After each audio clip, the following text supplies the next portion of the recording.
This is SpaceTime Series 29, Episode 70, for broadcast on the 12th of June 2026. Coming up on SpaceTime, the Small Magellanic Cloud being ripped apart, a blueprint for building a base on the Moon, and a meteor rocks New England. All that and more coming up on SpaceTime. Welcome to SpaceTime with Stuart Gary.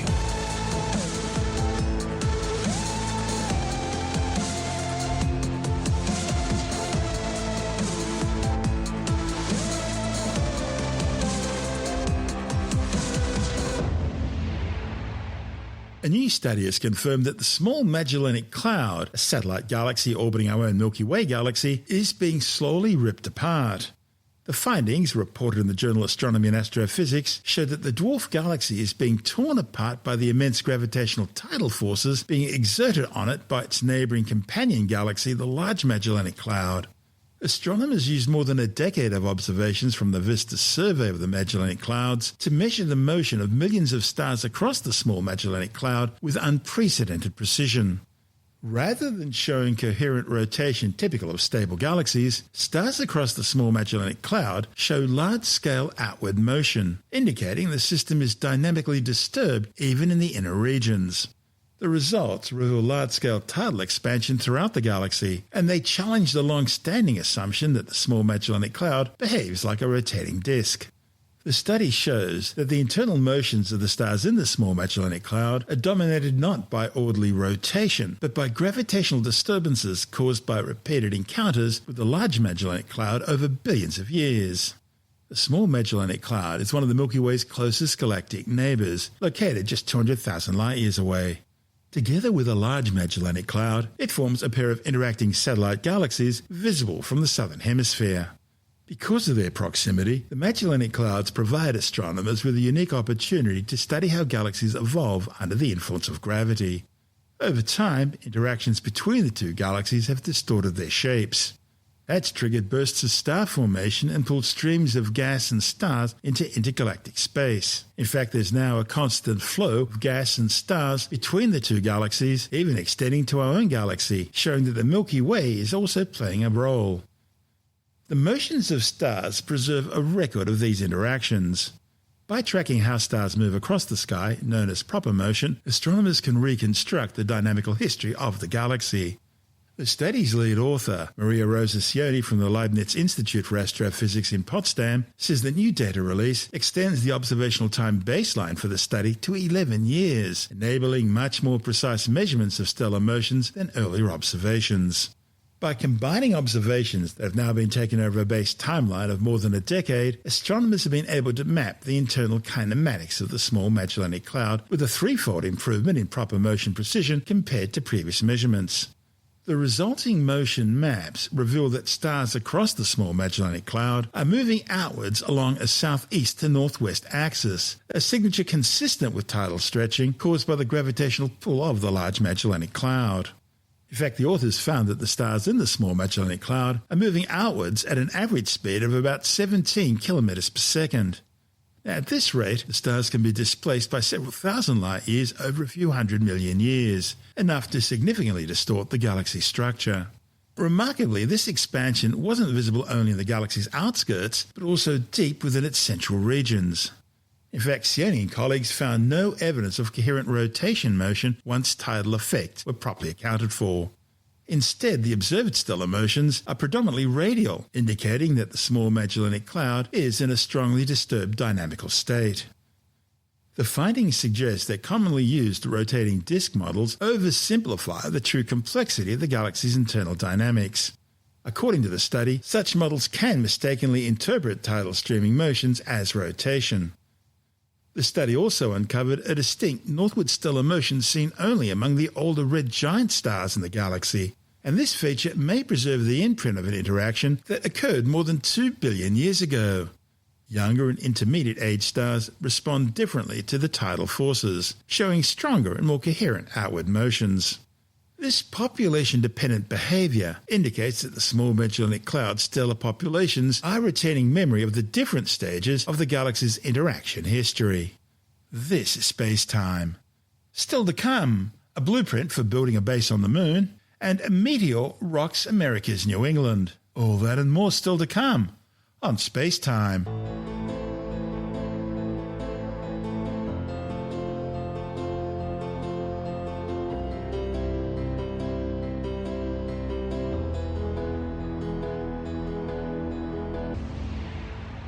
NASA's confirmation of establishing a base on the lunar South Pole over the next few years has triggered a flurry of proposals looking at how to build it. While the initial habitat modules will be built here on Earth and then transported to the Moon, longer-term plans call for the use of local lunar materials which are already there, in other words, the Moon's rocks and soil. But the soil blanketing the Moon isn't actually soil. It's a fine, lethal, abrasive, talcum-like powder of shattered rocks and jagged glass, sharp enough to shred gaskets, chew through seals, and hang in the airless environment, blasted by unfiltered radiation and temperature swings that can warp steel. Scientists call it lunar regolith. To engineers and space scientists, lunar regolith is one of the most hostile construction materials in the human story. Working out how to use it to build a habitat for humans to live in has been occupying the minds of engineers and scientists for years, and now with NASA's announcement of a lunar base, crunch time is approaching. A facility developed by Texas A&M University next to NASA's Johnson Space Center in Houston will be one of the hubs of research simulating the brutal realities of extraterrestrial construction, ushering in a new generation of robotics, autonomous systems, and space rovers. Included in the complex are two special testing areas, one replicating the surface of the Moon, the other Mars, and which, when combined with virtual reality, will be used for research and testing. Dr. Robert Ambrose from Texas A&M says the facility will allow researchers to develop mixed reality situations where humans and machines work together as partners rather than simple remote-controlled tools. He says future lunar construction sites may look like scenes from science fiction movies, with rovers hauling regolith across the Moon's surface, robotic arms printing walls layer by layer, and engineers back on Earth overseeing operations through virtual reality headsets. The university's Dr. Patrick Sermon says construction options on the Moon will be dependent on semi-autonomous robotic systems. The retired Air Force Lieutenant Colonel was deployed to isolated regions from the deserts of Afghanistan to the frozen Arctic of Greenland in order to build sustainable infrastructure and bases to support military operations in remote areas. Sermon says significant research will focus on how humans and machines can work together in environments where humans can't safely do everything themselves. He says there's no natural shielding from radiation. Temperatures swing violently between lunar night and day, dust can permeate equipment, and even simple repairs will become high-risk operations. This report from the Texas A&M Space Institute.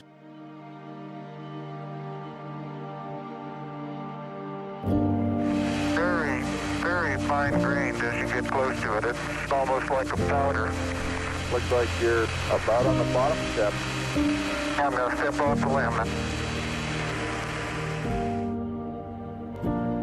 It's in human nature to be explorers. But it's even become more than that, because for the first time in a long time, we are seriously leaving low Earth orbit. Ignition sequence start. 3, 2, 1, 0. Launch commit. Liftoff. We have lift. A&M has a storied legacy in space. Long before I came to Texas A&M, we've had faculty doing research in space-related topics for decades. In fact, the latest search shows about 300 faculty at Texas A&M who are doing space-related research. And A&M is the only one that I know of that employs 4 former astronauts on their campus. And so really, I think it's that legacy of being a land grant, sea grant, space grant institution, which again is very unique. And it's not about the few people like myself that have the privilege of actually going on a space mission. It's the tens of thousands or hundreds of thousands of people that it takes to make those missions happen and make it a reality, to produce the systems, to engineer the systems of tomorrow. All the challenges that we face living on Earth are extremely amplified, trying to live on the lunar surface. You know, being able to find water, is going to be very important. And then communication and power and energy. All of our tough challenges for the future are multidisciplinary. And so what the Space Institute can do, and what I can do personally, is draw on expertise from our Health Science Center, draw on expertise from AgriLife, draw on expertise from our College of Arts and Sciences, our program of visualization, and clearly from an engineering college that is, second to none in terms of size. That's what personally drew me here. And now when I'm able to leverage the Texas A&M Space Institute. And I know that it's going to be a marvelous, marvelous facility that's going to have a moonscape and a capability for us to be able to have rovers, our astronauts, everything working together in one place. And so when we get that very large facility that's going to be right outside of the gates here, and we can have our astronauts go over, our engineers, our scientists, and work with students and with others from industry in one place, it is going to be magnificent. This new facility is going to be the world's largest indoor moonscape, 2.5 acres of moon, and that'll lock in the next generation of work in the civilian space sector. And while we're at it, we went ahead and threw in a 2.5 acre Marscape too. So that locks in the next generation after that. So Texas is going to be at the forefront of the next 2 generations of space exploration because of this investment. In a multitude of garages will be private industry of all sizes. Some of the very well-known companies that are out there developing spacesuits, developing rovers, and some of the small startup companies. In the next garage, perhaps U.S. Space Force, working on some of their projects. In the next garage, some of the NASA Johnson Space Center research is going on. In the next garage, academic research to include students. And so everybody's working in this very collaborative environment, leveraging these very unique scape environments that are inside. And so all of this in this roughly 400,000 square foot facility, we're going to be able to offer to the state of Texas, whether they be industry, military, government, or academic. When they called me in roughly about a year ago and described this vision for the Texas A&M Space Institute, and the incredible funding supported by the state for a physical facility co-located at the Johnson Space Center, how can you say no to that? I was super excited. Never did I envision that my 2 kind of careers would intersect like this. Personally, it's very rewarding. Space, obviously, today touches almost every part of our economy. Agriculture, transportation, medicine, shipping, construction now uses space. That when it goes right, you don't even know that space is an important part of your life. But if it were to stop working, you notice it really quickly. And now think about the future. With the investments and the faculty and the students and the infrastructure that we've got, A&M is going to be the #1 space university in the world.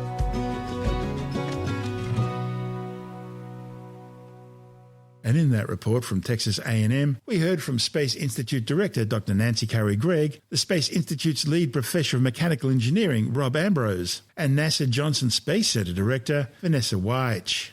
This is Space Time.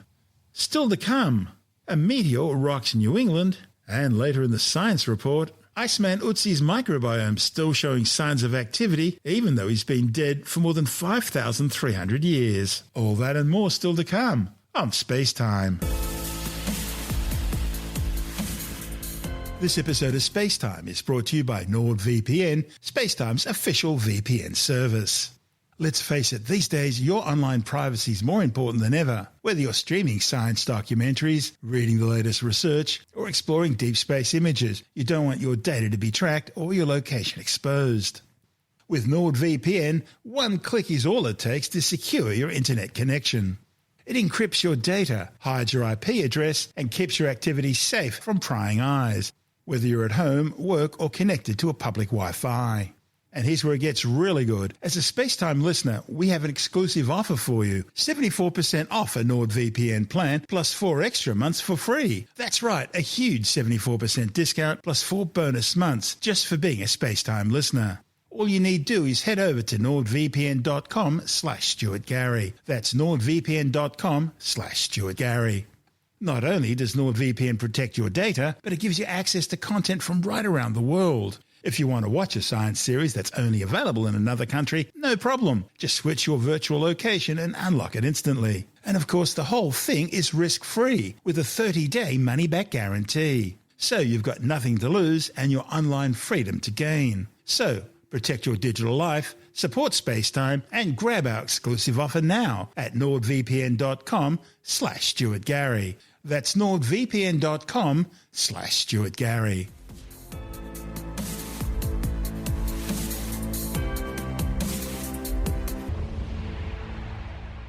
New England residents have reported a large explosion, sending emergency services scrambling to try and understand what caused the event, which shook buildings across Massachusetts and Rhode Island. It turns out the explosion was the double sonic boom of a meteor about a metre wide as it entered the Earth's atmosphere in the skies above the New Hampshire border with Massachusetts, north of Boston.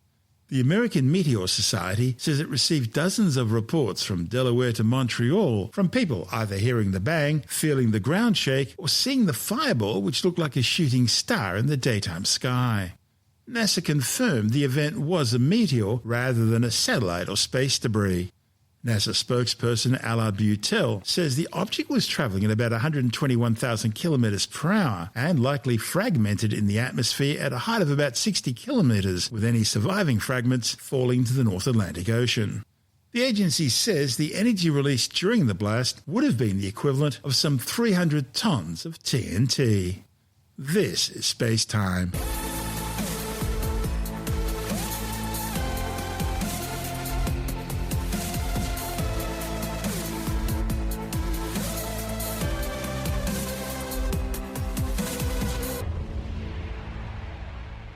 And time now to take another brief look at some of the other stories making news in science this week with a science report. The Australian Fire and Emergency Services Authorities Council is predicting an increased risk of wildfires across the northern parts of the Great Sandy Desert in Western Australia and parts of central and northern New South Wales over the next 3 months. The council also warns of potentially drier and warmer than normal conditions across the nation's southeast. It says without significant rainfall, there's the potential for increased fire activity later this year. A new study says video captured when you unlock your phone with your face might also be able to monitor your heart rate. A report in the journal Nature examined over 190,000 ID videos in order to develop a new way of measuring blood flow. The authors say the resting heart measurements observed met industry accuracy standards and had an error rate of less than 5 beats per minute compared with a wearable heart rate tracker. A new study has found that the Iceman Otzi's microbiome is still showing signs of activity even though he's been dead for some 5,300 years. Iceman Otzi was discovered in the Utzil Alps on the Austrian-Italian border back in 1991. And has since been preserved for study at some -6 degrees Celsius. Using a variety of methods and samples from skin swabs, tissue fragments and internally thawed water samples, the authors were able to differentiate which microorganisms were already present in the body during his lifetime and which only colonized it after his death, both during the time of the glacier and over the last 3 decades of preservation. Their report in the journal Microbiome found several yeast species were well adapted for cold weather temperatures, probably originating from the glacial environment, and which may ultimately hold potential for industrial applications such as low-temperature fermentation. One of America's most famous mediums is now visiting Down Under, and she's claiming to be here to help cops solve cold cases. The skeptic's Tim Mendham says these people are nothing more than grief vampires, turning tragedy into bad taste entertainment. She's supposedly someone who can talk to the dead and solve particular crimes for the missing person cases. She's been around a while. She hasn't found anybody. She might claim she helped police. A lot of psychics claim they help police solve a crime. What they mean by helping police is they wrote them a letter and said, I know where the body is, and the police say thank you very much, and they'll waste no time in considering it. The history goes that all the examples of psychics popping up left, right and centre saying, I can solve this crime. They never have. And the police get so tired of them coming in that they say, please don't. And there are examples back to 1935. We found an example of someone in the magazine, the Australian Women's Weekly, which is hardly a journal of scientific note, but they had a detective sergeant saying then that the psychics are not encouraged, and in no single instance known to me has anything of value come from them. And that was 1935, and that 90 years later, they're still saying the same thing, but psychics still keep putting it forward. The morning TV shows give her a lot of coverage. She's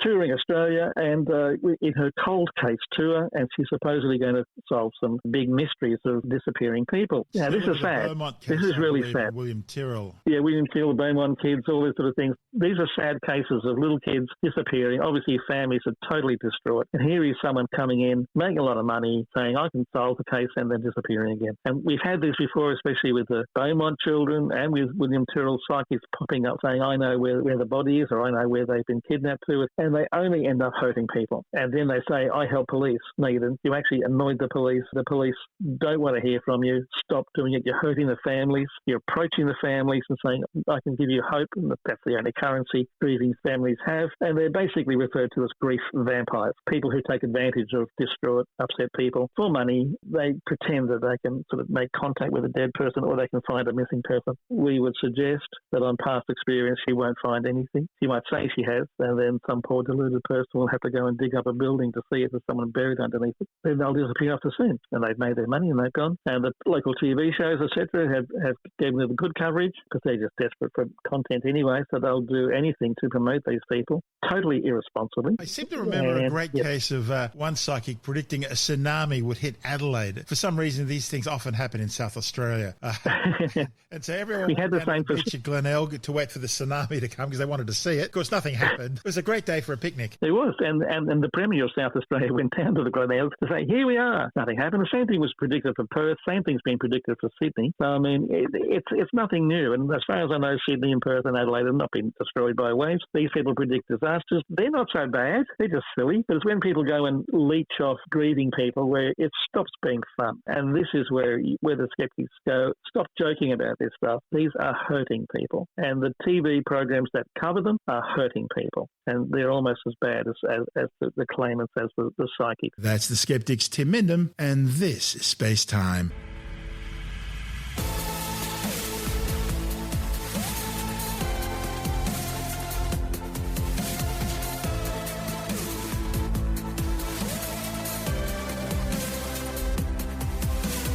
And that's the show for now. SpaceTime is available every Monday, Wednesday and Friday through Bytes.com, SoundCloud, YouTube, your favourite podcast download provider, and from SpaceTimeWithStuartGarry.com. SpaceTime's also broadcast through the National Science Foundation on Science Zone Radio and on both iHeartRadio and TuneIn Radio. And you can help to support our show by visiting the SpaceTime store for a range of promotional merchandising goodies, or by becoming a SpaceTime patron, which gives you access to triple-episode commercial-free versions of the show, as well as lots of bonus audio content which doesn't go to air, access to our exclusive Facebook group, and other rewards. Just go to SpaceTimeWithStuartGarry.com for full details. You've been listening to SpaceTime with Stuart Gary. This has been another quality podcast production from Bytes.com.